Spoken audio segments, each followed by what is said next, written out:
इंजील ने जब गवाही दी है कि दज्जाल का टाइम नूह अलैहिस्सलाम का टाइम का रीप्ले है। अभी मैं बताता हूँ कैसे कैसे रीप्ले। सो दज्जाल क्या करेगा, दाएं हाथ में जन्नत और बाएं हाथ में दोज़ख लेके फिर रहा होगा। और नबी इस्लाम ने शाह फरमाया कि उसकी जन्नत जो है ना वो दोज़ख है असल में, और जो उसकी दोज़ख है वो जन्नत है। और तब जब तुम्हें वो कहीं ना कि मैंने तुम्हें दोज़ख में डाल देना, और तो लपक की छलांग लगा दो दोज़ख में, तुम अल्लाह की जन्नत में ही पहुँचोगे। और जो उसकी जन्नत है उसमें जो लोग छलांग लगाएंगे वो दोज़ख में ही जाएंगे। अब ये वाली कहानी यहीं तक क्यों रोकी जाती है? कोई भी एक मुसलमान ये क्यों नहीं पूछता कि अम्मा अब्बा से या मौलवी साहब से, प्रोफेसर से या अपने बड़ों से कि ये जन्नत और दोज़ख हाथ में कैसे उठाते हैं? ऐसा क्या मामला है जो इनके जहन में, कौन सी तस्वीर आप बताएं, आपके जहन में क्या तस्वीर बनती है कि जन्नत और दोज़ख उठाई हुए चल लें? कोई खास नहीं बनती, वही सिंबॉलिक जहन चला जाता है कि शायद कि उस वो उसने असली कोई एक इलाका तैयार किया होगा, वो जो कादियानी ने रब्बा तैयार किया हुआ था, उधर जन्नत होगी, और दूसरी तरफ रोड के उस तरफ दोज़ख तैयार की हुई थी और सेंटर में खड़ा होता है। ये तो नहीं तस्वीर बनती ना किसी की। उसने पूरी दुनिया में जाना है। और नबी सल्लल्लाहु अलैहि वसल्लम ने उसके हाथ का बताया, उसके दाएं हाथ में जन्नत लेके फिर आग का दरिया होगा, और बाएं जो भी बाएं हाथ में मैं मिक्स कर रहा हूँ, जो एक हाथ में दाग का दरिया होगा और एक हाथ में जो रेगुलर दरिया होता है पानी का। लोग पानी के दरिया में छलांग लगाएंगे प्यास बुझाने को, आग में चले जाएंगे, क्योंकि जन्नत ही है ना। और जो उसने दोज़ख दिखाई आग का दरिया वो असल में जन्नत है। तो आग का दरिया हदीस है, हाथ में कैसे आता है? ये बहुत गौर तलब बात है समझने के लिए।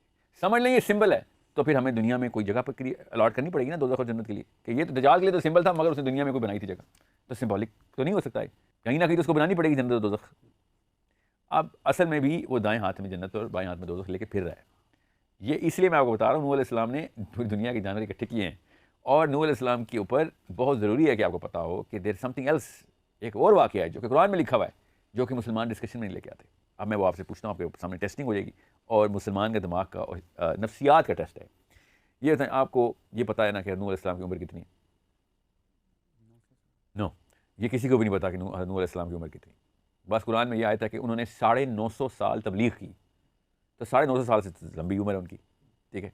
और ये भी पता कि नूह अलैहिस्सलाम के 3 बेटे थे, ज़्यादा बेटे थे मगर 3 जो थे वो बच गए थे। चौथा बेटा पहाड़ पर चढ़ गया था कि मैंने तो नहीं आना कोई कश्ती में, ठीक है। बीवी और उनका बेटा कश्ती में नहीं आए, पता ना आपको इस बात का?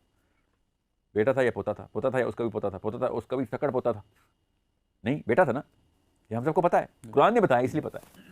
आप ये बताएं, क्या वो ऐसा ज़माना था कि जिसमें 930 साल में शादी होती है लड़के की? ऐसा ज़माना तो नहीं था। हर बंदे की अपनी टाइम पे शादी, बल्कि उस टाइम पे तो ज़्यादा जल्दी शादी होती थी, हमने तो फिर डिले कर दिया है। 20-22 साल के लड़के के बच्चे होते थे, समझ लें उनकी लेट ही शादी हुई थी, तो 40 साल में कर ली शादी, और लेट कर लेते हैं, 50 साल में शादी कर लेते हैं। 950 साल की तबलीग के बाद बेटे ने बगावत की है, तो वो कम से कम 932 साल का तो बनता है, ठीक है। 18 साल का तो होगा ना, ठीक है। और अगर वो 932 साल का है तो उसकी कोई शादी नहीं हुई हुई, उसके कोई बच्चे नहीं आगे से। ये दिमाग हमारा क्यों नहीं सोचता ये वाले सवाल कि सिर्फ एक ही नस्ल क्यों है नूह अलैहिस्सलाम की, और छोटे से 40 बंदों का कबीला ही क्यों आ रहा है? ये तो कम से कम 50 नस्लें निकलती हैं खाली पोतों की, उनके आगे से पोतों की, फिर पोतों की।